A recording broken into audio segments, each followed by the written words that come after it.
اللهم صل على سيدنا محمد وعلى آل سيدنا محمد. أعوذ بالله من الشيطان الرجيم. بسم الله الرحمن الرحيم. الحمد لله رب العالمين، والصلاة والسلام على سيد المرسلين وعلى آله وصحبه أجمعين. رب اشرح لي صدري ويسر لي أمري واحلل عقدة من لساني يفقه قولي. سبحانك لا علم لنا إلا ما علمتنا إنك أنت العليم الحكيم. ولا حول ولا قوة إلا بالله العلي العظيم. Kitab Penawar bagi hati, muka surat 19, baris yang kelima daripada bawah. Surat 19 baris yang kelima daripada bawah.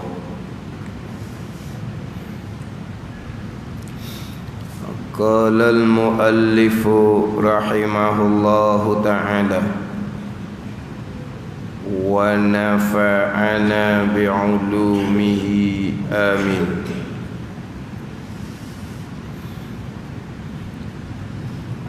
Dan jangan engkau tulis dengan kedua tangan akan yang dilarang, yakni akan tulisan yang dilarang pada syarak.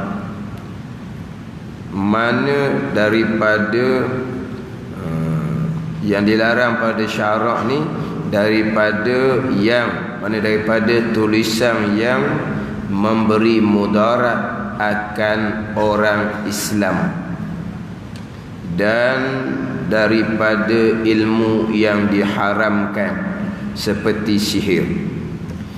Dan jangan engkau tulis dengan dia dengan kedua tangan akan yang dilarang, akan perkara ataupun tulisan yang dilarang pada syarak. Mana yang dilarang pada syarak di sini didatangkan dua. Pertamanya daripada yang memberi mudarat akan orang Islam, dan satu laginya dan daripada ilmu yang diharamkan seperti sihir. Dan jangan engkau tulis dengan keduanya akan yang dilarang. Ini sambungan mensyukuri nikmat dua tangan dan dua kaki, yang mana Allah Ta'ala jadikan dua tangan dan dua kaki ini kerana beberapa manfaat akhirat dan juga manfaat dunia. Jadi tangan kaki ini satu kurniaan yang besar daripada Allah Subhanahu wa Ta'ala. Kita boleh tengok orang yang OKU lah kita panggil dah. OKU, orang kurang upaya. Hak tak ada tangan ke, hak tak ada kaki ke, kita tengok macam mana apabila tak ada tangan, tak ada kaki. Allah Ta'ala kurniakan kita tangan kaki. Besar kurniaan daripada Allah Subhanahu wa Ta'ala. Orang yang tak ada tangan, tak ada kaki itu pula Tuhan kurnia perkara lain pula kepada mereka. Tapi kalau kita tengok kok, maknanya susahlah sikit. Tak ada tangan susah, tak ada kaki pun susah. Kita ada tangan, ada kaki, dan Tuhan jadikan tangan kaki kita ni kekuatan. Kalau ada tangan, ada kaki, tangan jadi lembek, kaki jadi lembek pun maknanya susah juga. Tapi Tuhan jadikan kita ni tangan kaki, kemudian ada tenaga pula tangan kakinya. Itu adalah nikmat yang besar daripada Allah Subhanahu wa Ta'ala, yang mana wajib atas kitanya mensyukuri nikmat Allah Subhanahu wa Ta'ala dengan bahawa kita gunakan nikmat Allah Subhanahu wa Ta'ala bagi perkara yang dijadikan kerananya. Kenapa Allah Ta'ala jadikan tangan dan kaki? Kenapa Allah Ta'ala jadikan tangan dan kaki? Kita ambil dalam umum ayat, wa ma khalaqtul jinna wal insa illa liya'budun. Tidak aku ini Allah jadikan jin dan manusia melainkan mengabdikan diri kepada Allah Subhanahu wa taala. Jadi tangan kaki kita ni pun anggota-anggota di manusia ni Tuhan jadikan adalah untuk mengabdikan diri kepada Allah Subhanahu wa taala. Jadi maknanya kita mensyukuri nikmat tangan kaki dengan bahawa kita gunakan tangan kaki pada perkara yang dijadikan oleh Allah kerananya. Apa kerananya? Mengabdikan diri kepada Allah Subhanahu wa taala, illa liya'budun tu. Melainkan kerana hikmahnya mengabdikan diri kepada Allah Subhanahu wa taala. Jadi tu mensyukuri nikmat tangan dan kaki. Samalah juga mensyukuri nikmat-nikmat yang lain pun sama juga. Gunakan nikmat pada perkara yang dijadikan kerananya. Itu mensyukuri nikmat dengan bahawa kita gunakan tangan kaki pada mengabdikan diri kepada Allah, dan dengan kita melakukan ketaatan, dengan kita memelihara daripada maksiat. Bila sebut kata dijadikan tangan kaki ni kerana mengabdikan diri kepada Allah, keluarlah dua pengabdian. Pengabdian yang pertama, kita gunakan anggota yang Tuhan jadikan pada melakukan ketaatan. Yang kedua, mengabdikan diri kepada Allah dengan bahawa kita pelihara anggota tangan kaki daripada perkara yang dilarang. Itu dipanggil mengabdikan diri kepada Allah Subhanahu wa taala. Kenapa kita semayang? Melakukan ketaatan kerana kita mengabdikan diri kepada Allah Subhanahu wa taala. Kenapa kita tidak melakukan maksiat? Kerana kita mengabdikan diri kepada Allah Subhanahu wa taala. Jadi pengabdian diri kita kepada Allah dengan mengerjakan ketaatan, dengan meninggalkan kemaksiatan. Jadi sekarang ni mensyukuri nikmat tangan dan kaki dengan bahawa kita gunakan tangan kaki ni untuk mengabdikan diri kepada Allah, dengan bahawa kita guna tangan dan kaki pada melakukan ketaatan perintah Allah, dan kita memelihara tangan kaki daripada perkara-perkara maksiat yang dilarang oleh Allah Subhanahu wa taala.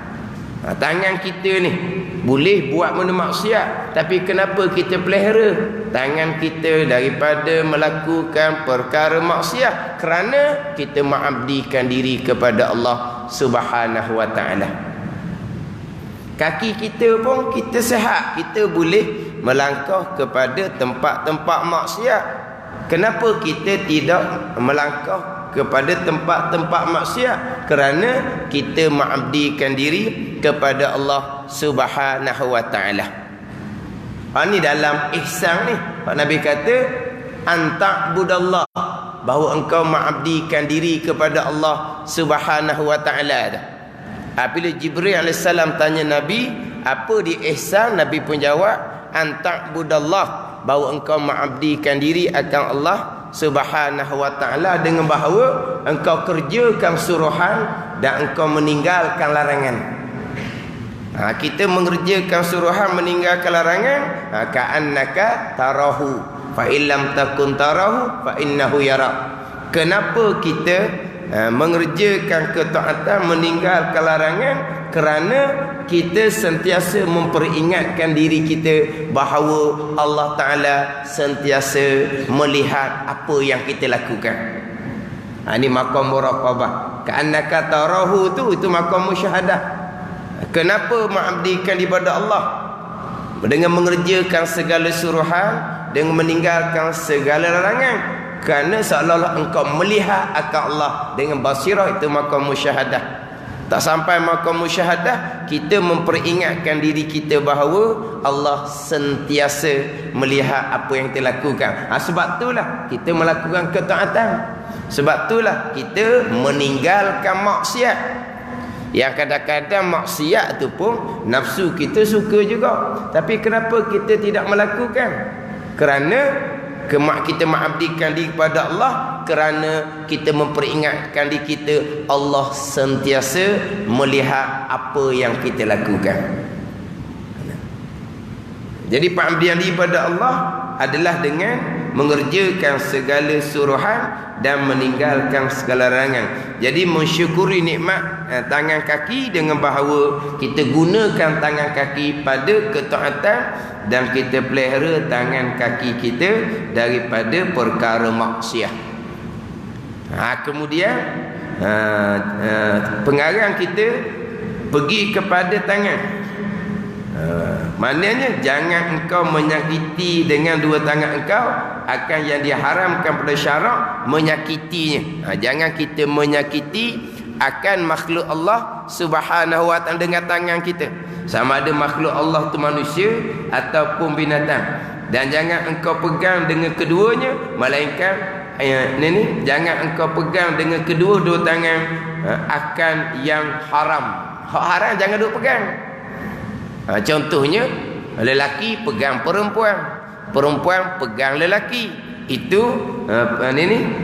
perkara yang kita haram pegang. Maka janganlah kita pegang dengan kedua tangan kita akan yang haram. Dan jangan engkau tulis dengan kedua tangan akan yang dilarang. Ni jangan tulis dengan kedua tangan akan yang dilarang pada syarak. Ni memang kalau sebut kata tulis ni ke hak FB tu lah. FB ke apa? FB lah tau. Hak YouTube tu hak lain, FB tu. Hak tu hak banyak. Sama ada kita tulis sendiri ataupun kita yang sambung, kita share, kita kongsi. Tulis sendiri satu, kita yang tukang sambung, tukang share. Ni banyak perkara lah ni. Sebab ni berpanjangan. Baik berpanjangan, tak baik pun berpanjangan. Dah, macam mana kita nak pastikan baik ataupun tidak baik? Macam sebut minggu lepas lah, ilmu yang menjadi asas baik ataupun tidak baik. Ilmu, tapi ilmu kita dah tahu mana baik mana tak baik. Bukan takat dah tahu, bahkan terkadang hak baik kita kata tak baik, hak tak baik kita kata baik. Ini kira bab agama ni.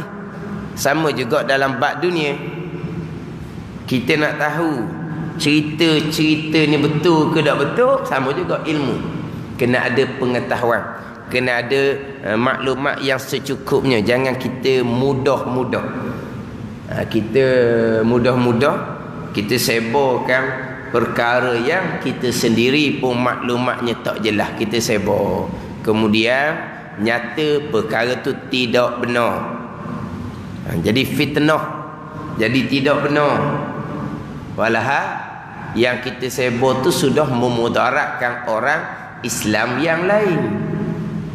Pilih kita sebar tu memudaratkan orang Islam yang lain, ini termasuk dosa kita dengan anak Adam, dosa kita dengan sesama manusia. Kita senang je. Kita kalau hak saya sebar itu dah betul, mujur lah dia kata. Sebab dia sebar tu dah betul, mujur lah. Mujur kerana kita sebar dah benda salah. Faham tak? Kena-kena hak kita sebar tu tak betul. Mujur kat mana?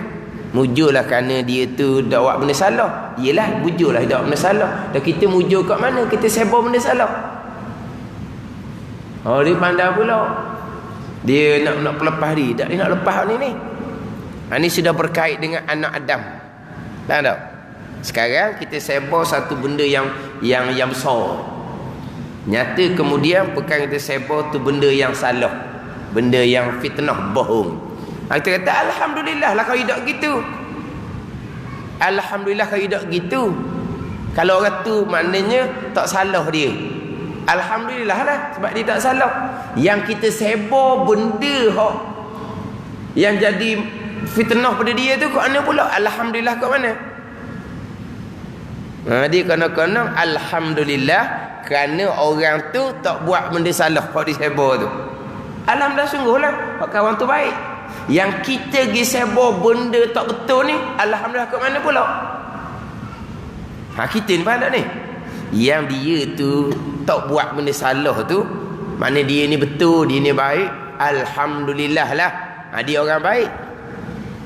Tapi kita yang sebo benda hak salah ni, nak kira kat mana pula? Faham tak?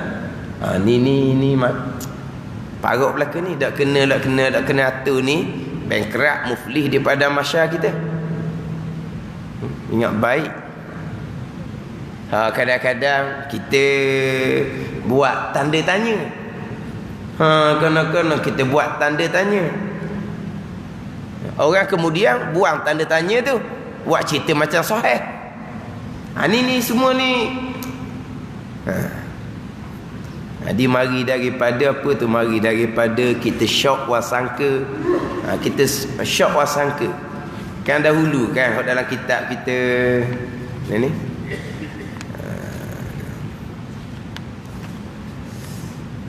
pembicaraan apa ni dulu.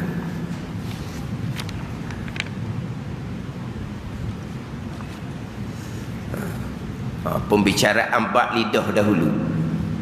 Hak mula-mula sekali Tuhan kata, ya ayyuhallazina amanu ijtanibu katsiran minaz zanni inna ba'da zanni ismun. Tu mula-mula. Wahai orang-orang yang beriman, jauhilah oleh kamu akan banyak daripada sangka, yakni sangka yang jahat, kerana setengah daripada sangka itu berdosa. Ni mari daripada sangka lah ni. Daripada sangka kita pun buat soalan. Sangka dah tu. Kemudian mulalah nak cek. Tuhan pula kata wala tajassasu, dan jangan kamu memeriksa aib manusia. Ia mai dah syok, dia pun periksa, dia pun jumpa. Tuhan kata wala yarta' ba'dukum ba'da, jangan mengumpat setengah kamu akan setengah. Tapi hak mula-mulanya Tuhan kata jangan sangka buruk. Apabila kita sangka buruk, kita akan memeriksa.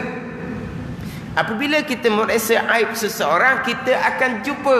Bila jumpa, Tuhan kata wala yartab ba'dukum ba'da, jangan mengumpat oleh setengah kamu akan setengah. Ni dia orang kata apa ni? Dia punya turutan dia, susulan dia. Tapi hak Tuhan larang daripada awal lagi dah. Jangan kamu sangka jahat sesama kamu. Jangan. Hak ni mari daripada sangkaan jahat. Tapi kadang-kadang dibuat berbentuk tanda tanya. Tapi benda tu sudah jadi tersebar. Ni hak mainan-mainan sekarang. Tapi kalau kita jenis banyak seumpama tu, jadi glamour kita. Mana apa ni, FB kita aktif. Tahu aktif dia panggil tau. Aktif apa? Aktif perkara maksiat. Jangan nyakit ni. Nyakit kadang-kadang orang semayang bang dok tinggal. Kadang-kadang nyakit ni nyakit orang dok tak majlis surau kau Orang tak ada hukum hakam tu, hak tu kalau tengok pada hak dia duk tulis tu, hak tu dak leh nak kira langsung tu. Tu tak ada hukum hakam tu tu. Tu orang tak ada agama, ataupun mungkin bukan orang beragama Islam, hanya dia menggunakan nama seperti orang Islam. Kemungkinan mereka bukan orang Islam, hanya menggunakan nama orang Islam. Kalau orang Islam pun orang tak ada roh agama tu, itu tak ada akhirat. Tapi perkara ni kadang-kadang di kalangan orang yang semayang bang dok tinggal. Kadang-kadang kepiah di atas kepala, berjemaah lagi.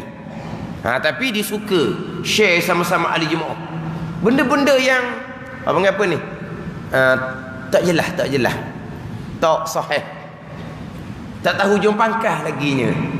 Biarlah dulu. Kalau benda tu di bawah siasatan polis, biarlah polis siasat. Serah pada polis lah. Yang kita duk mendahului apa.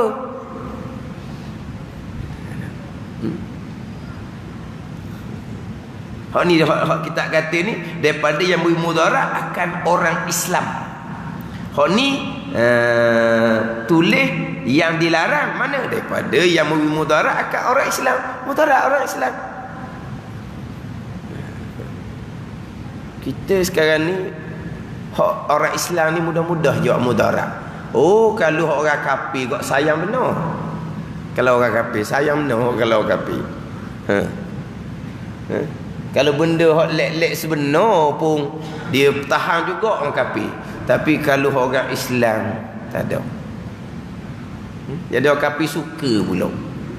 Sebab orang kafir kena kepada orang Islam, dia tak tahu je, dia kau tambah. Tapi orang kafir sukalah kena atas dia orang Islam yang tukang bela. Tapi kalau kena atas orang Islam, mari daripada orang kafir, orang Islam tukang tambah. Pergi jadi mudarat orang Islam. Dia tak tahu je pakar. Jadi macam mabuk ke mana berketi. Jadi macam mabuk gitu, tak tahu hukum hakam dah. Kita ni kena uzlah lah sikit. Bukan kata uzlah pergi duduk dalam kebun duduk lah. Uzlah pergi duduk dalam kebun buat basah tu dah. Kita duduk dalam masyarakat, tapi kita kena uzlah sikit. Kita jaga, jangan duduk terbabit sangat dengan perkara-perkara yang perkara hak banyak dia benda-benda gini, banyak benda hak tak betul banyak. Kan ni telefon lalu ni tak ada ayah komputer ni, telefon banyak dah. Nak pakai telefon barang-barang kan dia kata dah ikut perkembangan. Dia ikut perkembangan. Kan ni live FB ni. Saya buat telefon sini tengok jam pukul berapa. Telefon ni orang komen Nokia apa dia kata. Saya pun tak tahu nama Nokia nombor dia apa. Tahulah Nokia, tapi Nokia ni ada nombor. Duduk sini tengok dalam live FB dia komen Nokia berapa nombor? Tahu berapa nombor? 3310. Hak ni nak tengok ni tak nampak, jam dia ni tak nampak. Nak tahu ke pukul, tengok sini ada pukul ni kan. Komen. Jadi orang ni nak hak. Iyalah. Tapi mustahak juga. Bukan tak mustahak. Mustahak. Yelah kalau ada apa ni, ada gapa-gapa, ada janji-janji ke, ada apa ni, ada jemputan orang ni kan, dia masuk dalam telefon. Kita je ni dak pandai ni kok gitu lah. Nak ingat dalam kepala gitu jelah. Dalam mana nak ingat? Kadang-kadang jemputan kahwin gitu lah. Memang bukan tak mugi, selagi boleh gigi. Kalau tak sempat sangat tu, maklum juga saya tak sempat nak pergi, gitu je lah. Tapi kadang-kadang ni ada kat jemputan, pergi tengok seminggu dah, 2 minggu dah. Allah kata dah. Orang ni kan dia masuk dalam telefon, mana penting ke? Penting ke? Bukan tak penting, tapi atas jagaan kita lah, atas jagaan kita. Sebab kita ni gilah gatal tangan dah orang panggil. Nak maklum kau orang. Biar benda tu biar benda yang sahih, benda yang pasti. Sebab kalau dak benda tu, kalau benda tu tak pasti, kemudian benda tu pula salah, makna apa yang kita tulis itu menjadi mudarat akan orang Islam.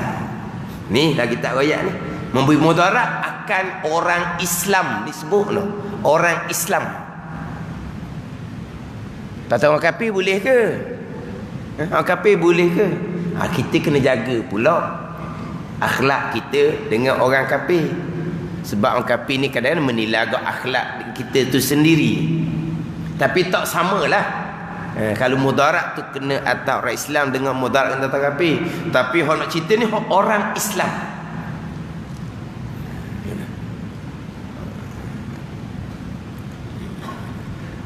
Kita tulis tu dengan kadang-kadang hak tadi tu benda yang jelas tak jelas. Hak berat laginya benda tu memang sahih. Benda tu bohong, benda tu fitnah. Dia sanggup pasebo. Bohong fitnah tu pula bukan kepada orang awam biasa, kepada alim ulama. Manis senyum-senyum mereka ni. Tahu dah benda tu benda yang nampak jelas dah bohong fitnah. Tak puas hati, tetap agak dia sebar, dia tulis.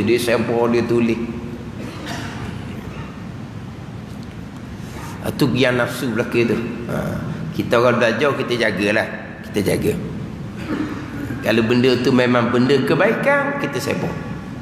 Tapi tak adalah kebaikan ataupun tidak, kita kena ada ilmu. Kita kena ada ilmu. Ni cerita tulis ni. Sebab dia bab kolam, yang mana wajib kita jaga lidah, wajib kita jaga tulisan. Sebab wajib kita jaga kolam tu, pen tu. Sebab kolam ni diumpamakan dengan lidah.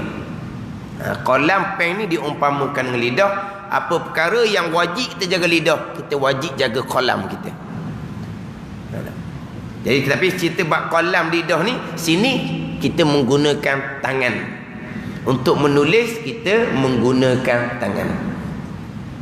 Tambah sekarang ni tak pakai kolam, tak pakai pen dah. Memang dia pakai FB je dah. Tapi kalau kita tulis benda baik, ada orang bagus, dia tulis benda-benda ilmiah, perkara-perkara ilmiah, tulis, tekan ilmu fardhu ain tauhid, fiqh, tasawuf. Tulis bawah tu utamakan fardhu ain tauhid, fiqh, tasawuf. Hak kita tak apa. Tak? Mana kita tulis tu kita ada ilmu, dan kita tulis tu untuk kebaikan. Satu berpanjangan. Lepas tu kalau kita tulis, sama juga dengan kita share rakaman, begitulah dengan tangan juga. Kalau rakaman tu berkait dengan pegangan, contohnya kena halusi molek. Sebab kadang-kadang kita ni nak supaya nak uji macam mana kita faham ke tak faham satu-satu perkara tu dalam bab pegangan. Kita pun share. Kita okeylah sebab kita faham apa yang ada dalam rakaman ni, kalau betul kok mana, kalau salah kok mana. Tapi orang yang terima share kita tu belum tentu lagi dia faham. Kalau salah dia faham, salah belum tentu. Kadang kita share tu macam, okey, awak dengar ni, betul ke tak betul? Kita lepas ke dia, betul ke tak betul? Padahal dalam rakaman tak betul pun ada, tak betul pun ada. Yang kita tanya dia, betul ke tak betul tu, orang tu boleh nilai ke tak? Dia pun tak boleh nak nilai. Dia pun share pada orang lain pula. Orang lain pula tak reti lagi tu. Oh molek betul dia kata. Faham tak?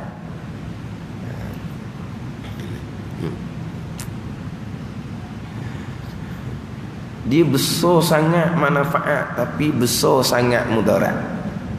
Besar sangat-sangat manfaat. Dengan kemudahan teknologi yang ada sekarang. Tapi begitu juga besar sangat kemudaratan dia. Lepas tu senang-senang uzlah. Tak ni. Kalau hak jenis main, dia kadang-kadang dia main tangan lah ni. Dia main tangan dia, apa panggil provokasi. Dia provokasi. Hak ni pun balah dengan tangan. Atau balah. Hak ni pun atau balah. Dengan tangan ni. Tapi laju lah berkali. Cekak kita nak cari A, B, C tu ngigak cari. Kat mana duduk A, kat mana duduk B. Dari A, B, C kan dah ikut tu kan. Kita mengigak nak dia cari. Dia cepat. Tapi yang mana? Lama-lama tu dia kalau lama ko jadi ko ngarut tu. Dia hidup belawang hidup belawang. Jadi kalau kita tak babik benda gitu, selamat kita. Orang nak provokasi pun tak boleh. Orang ni bukan nak cari benda sebenar, saya nak provokasi. Dia tetap ada pahaman di sendiri dah. Cerita panjang lebar tak pakai dah orang. Dia ada pahaman di sendiri dah. Dia cuma nak provokasi je. Didatangkan perkataan-perkataan yang mengelirukan. Ini biasa. Ini biasa. Ini semua mainan tangan belaka ni. Mainan tangan belaka. Walaupun saya tak cara telefon, ada juga dulu-dulu orang tu. Tapi saya tak pernah layan. Dia atau tu berat-berat juga, tapi tak layan. Karena dia lah. Kalau dia ada apa hal, mari jumpa. Mari jumpa, tak ada masalah. Setakat nak tahu telefon, lepas tu nak kutuk, nak apa, terserah pada demo lah. Kita tak layan benda kita. Saya tak layan.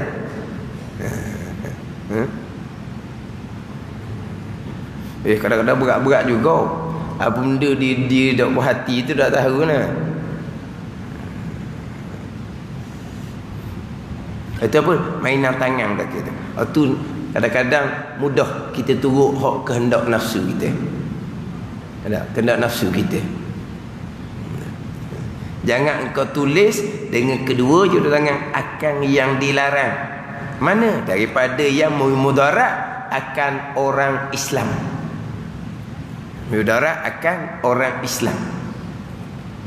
Dan yang dilarang juga ni daripada ilmu yang diharamkan seperti sihir ditulis sini. Ni seperti contoh ilmu sihir. Itu ilmu yang diharamkan. Ilmu yang diharamkan. Di antara ilmu sihir. Daripada sihir tu dia khianat orang. Ilmu sihir ni sebab khilaf ulama. Orang yang beramal dengan sihir ni kabair dosa besar ataupun kufur. Khilaf ulama. Orang yang belum mempelajari ilmu sihir dan beramal dengan ilmu sihir, khilaf ulama. Perbuatan mereka itu kabair dosa besar ataupun kufur, kafir orang yang belajar dan beramal ilmu sihir. Khilaf ulama. Dah sihir kan, khianat orang. Dengan sihir khianat orang. Kadang-kadang menderita orang tu, kadang-kadang bawa ke mati orang tu, kadang-kadang apa cerah-berai rumah tangga. Ini sihir, ilmu yang diharamkan. Ilmu yang diharamkan. Dan kitab Ihya Ulumuddin, ilmu yang dicela pada syarak. Ilmu yang dicela pada syarak. Didatangkan 3 ilmu yang dicela pada syarak. Satunya ilmu sihir, ilmu yang dicela pada syarak. Yang keduanya ilmu nujum, ilmu yang dicela pada syarak. Yang ketiganya ilmu yang halus-halus, ilmu yang seni-seni. Sebelum daripada belajar ilmu yang kasar-kasar, ilmu yang zahir-zahir, ilmu yang halus-halus, ilmu hak seni-seni. Sebelum daripada hidup belajar ilmu hak kasar-kasar, hak zahir-zahir tu, hak asas-asas syariat ada. Jadi gomoh atas lalu. Ilmu haqiqah, ilmu cerita bab maqam. Nah, cerita-cerita bab tinggi-tinggi ya. Dia mengajar ilmu hak seumpama tu. Ilmu asas tidak, itu pun mazmumun fi haqqi, ilmu yang dicela bagi dia. Ilmu tu tidak tercela, ilmu tu ilmu sebenar, tapi tercela bagi orang yang dia gigi ambil ilmu yang halu-halu hak tinggi-tinggi tu, ilmu hak kasar-kasar, ilmu hak asas-asas, dia tidak mengaji pun. Fatihah tak mengaji, dia mengaji anu. Ni. Ini pun dicela pada syarak. Ni dinyatakan oleh Imam Ghazali dalam kitab Ihya Ulumuddin. Kalau ni kan banyak macam tu kan. Hak duk ngaji ilmu jaga diri, hak asas-asas ni. Ni ilmu jaga diri, hak asas-asas lah ni. Pelihara 2 tangan, pelihara 2 kaki, bunyi barang je. Allah tu Kalau kita halusi balik, macam mana tangan kaki kita? Betul tak kita guna atas ketaatan? Kalau kiri-kiri balik pula. Tapi tak mengaji lah pesen-pesen hak asas-asas ni. Sebab memanglah tak sedap. Banyak kena atas diri kita sendiri. Maka dia suka mengaji hak halu-halu, hak tinggi-tinggi. Bunyi cakap pun jadi tinggi je dia, tapi asas-asas tak ada. Ini pun dicela. 3 ilmu yang tercela. Dan kita Ihya Ulumuddin, ilmu sihir, ilmu nujum, ilmu yang halu-halu, ilmu yang tinggi-tinggi, ilmu sebelum daripada dia belajar ilmu yang kasar-kasar, ilmu yang asas-asas agama. Ini pun ilmu yang dicela.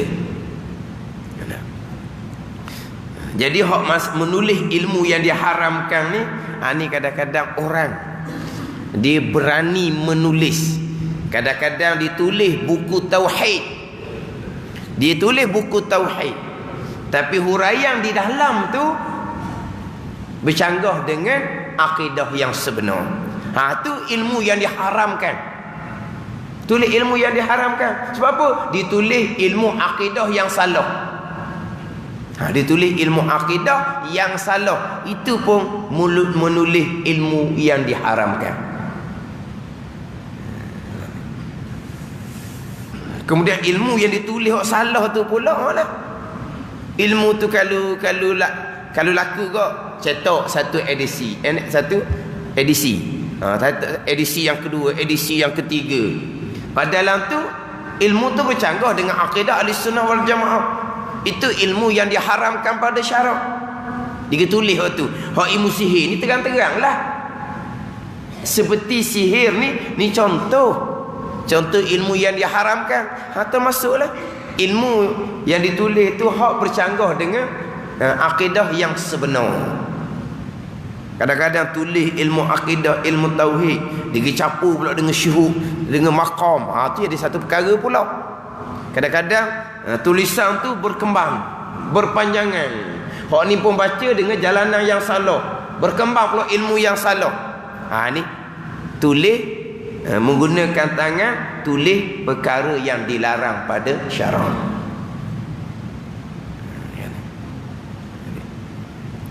Dan jangan engkau berjalan dengan kaki engkau.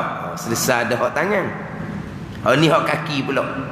Jadi mensyukuri nikmat tangan kaki dengan baru kita gunakan tangan kaki pada perkara ketaatan dan pelihara daripada perkara maksiat. Apa cerita hak tangan tu? Ni cerita pula hak kaki. Dan jangan engkau berjalan dengan kaki engkau kepada tempat yang haram. Kita tempat haram tu berdosa dah. Kita berjalan ni berdosa dah. Kita duduk berjalan ni, kita gigi tempat haram tu dia tutup. Dia tutup ke macam mana ke? Kita pun alhamdulillah. Sebab apa?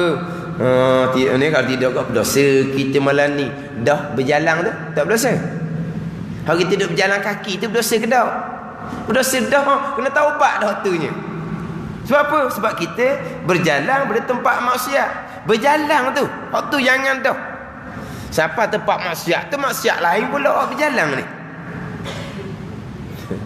Dia bukan berjalan kalau kepada tempat maksiat.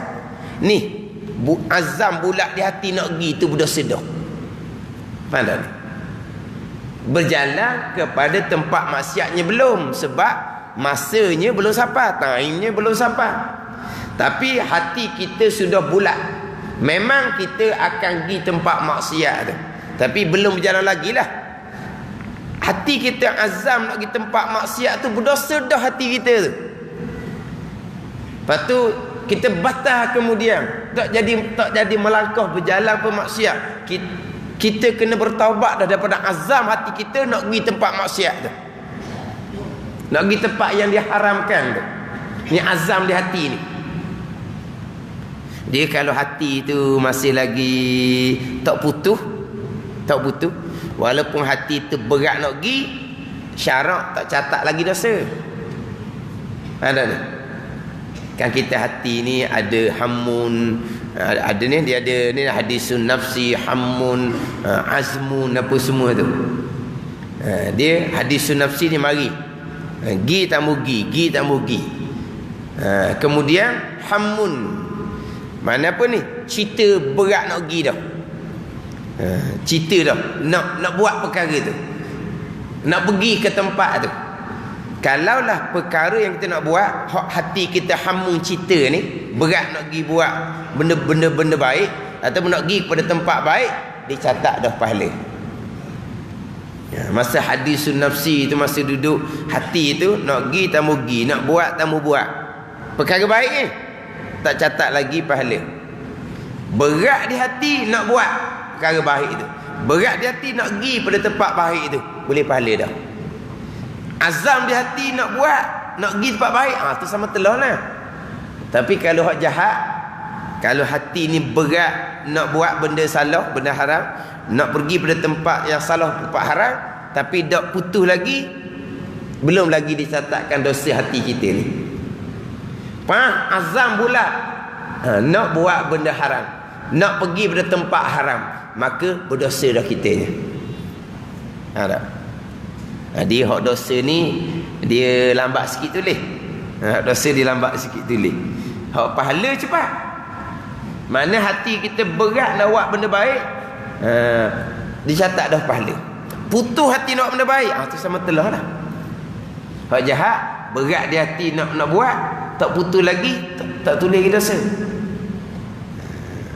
Tetapi hak tak tulis dosa ni, hati kita tak putus, anggota lain tidak berperanan. Tapi kalau hati kita ni bukan kata berat nak pergi pada tempat maksiat 50-50, tapi 50-50 pun kita telefon dah suruh tepah tekek. Hati 50-50, hati 50-50, kaki sudah melangkah. Sebab apa? Sebab kawan duk pujuk ni, marilah, marilah, setahun sekali je sambut tahun baru, marilah. Hati kita 50-50, tapi oleh kerana kawan ni duk pujuk, kaki kita sudah melangkah, tapi hati kita 50-50. Di hati pun berdosa dah, di langkahan tu berdosa dah. Hak kata hati 50-50, walaupun berat dia hati nak buat benda-benda haram, tak dicatatkan dosa, anggota lain tak berperanan pun lagi. Tahu tak ni? Kalau hati 50-50, anggota lain sudah berperanan, hati pun berdosa dah, hak peranan anggota lain pun berdosa dah. Dia melangkau, tapi 50-50 ni melangkau. Siapa sepoyalah aku tak maaf, biarlah pusing balik semula. Kena bertaubat dah hak kita melangkau tu. Melangkau kepada tempat yang haram.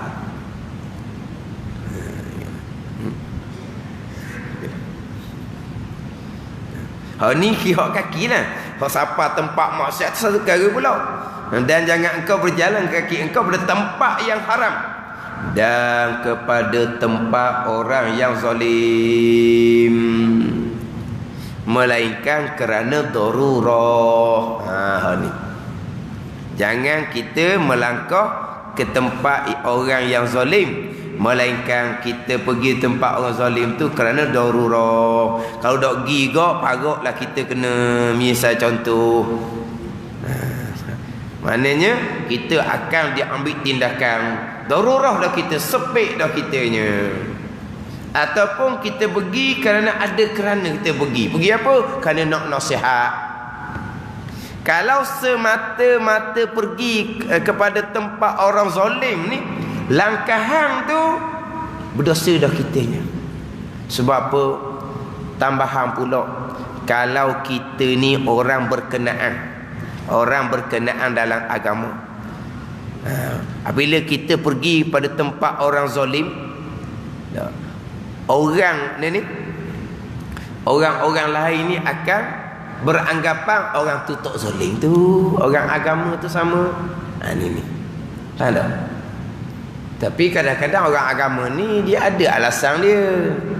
Alasan dia darurah. Sebab apa? Kalau dak pergi dia nanya. Ataupun sebab apa? Sebab kita ada masalah akhirat, masalah agama, kita nak nasihat. Dia kata kau tu. Kalau kau tu semua dah apa? Kalau tidak, kita pergi pada tempat orang zalim tu, maksiat lagi haram. Itu jelas dalam kitab Hidayatus Salikin. Pernah didatangkan perkataan Imam Ghazali rahimahullah. Sebab pandangan orang kepada orang agama, langkahan orang agama, tindak tanduk orang agama menjadi panduan kepada orang-orang lain. Jadi tengok tu orang agama pun tak ada apa-apa. Tak ada apa, dah molek lah tu. Faham tak? Faham tak dia punya kesan tu? Kesan melangkahnya orang berilmu kepada tempat orang zalim. Kesan dia tu ialah ada orang dia ambil jalan selamat semua dianya. Selamat semua. Tak ada apa-apanya. Hak mana pun dia selamat semua. Gimana? Orang kata dia bijak, dia pandai. Bijak pandai nak kut mana tu sebenarnya tu? Bijak pandai kut dunia. Ada dia bijak pandai sebab dia ada masalah akhirat, ada masalah agama tu. Dia boleh dakwah. Tu terpulanglah. Tapi yang saya sebut tadi ni dia punya kesan kepada orang awam. Kesan kepada orang awam. Bila orang agama, langkahannya, tindak tanduknya tidak dijaga.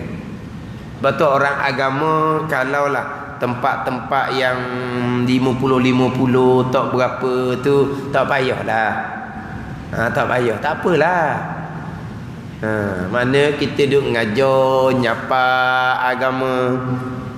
Kalau orang-orang berkenaan apa semua tak, kalau kita tak ada darurah apa-apa, kalau kita tak pergi tak mudarat apa-apa atas kitanya, tak payahlah. Faham tak? Tak payah.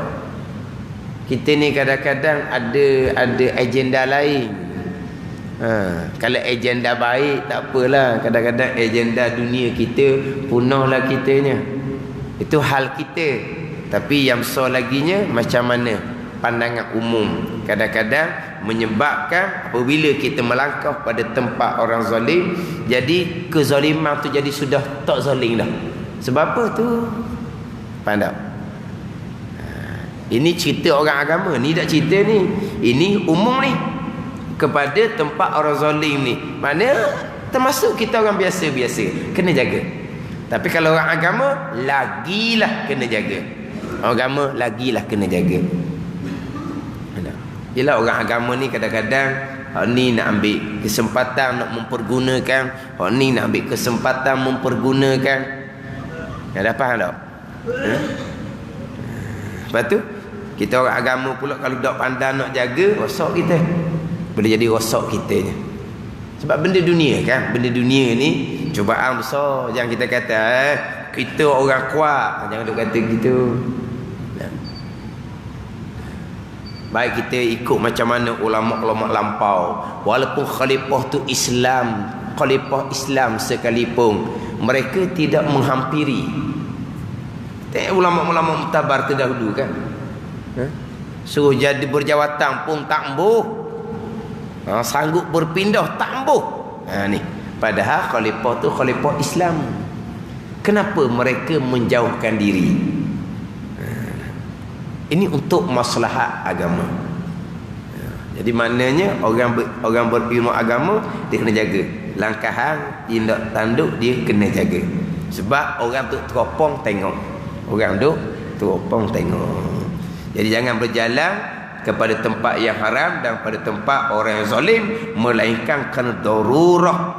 Darurah kerana ada hajat sangat-sangat ataupun kerana ada maslahat akhirat, maslahat agama.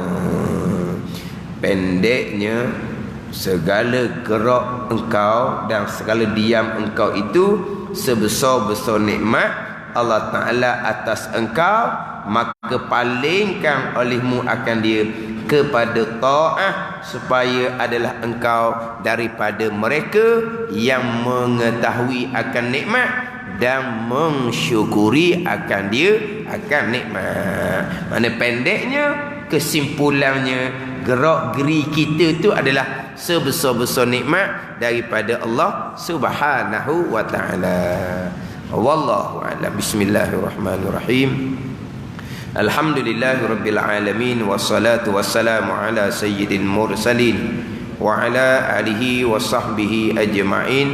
Allahumma iftah alaina futuhal arifin.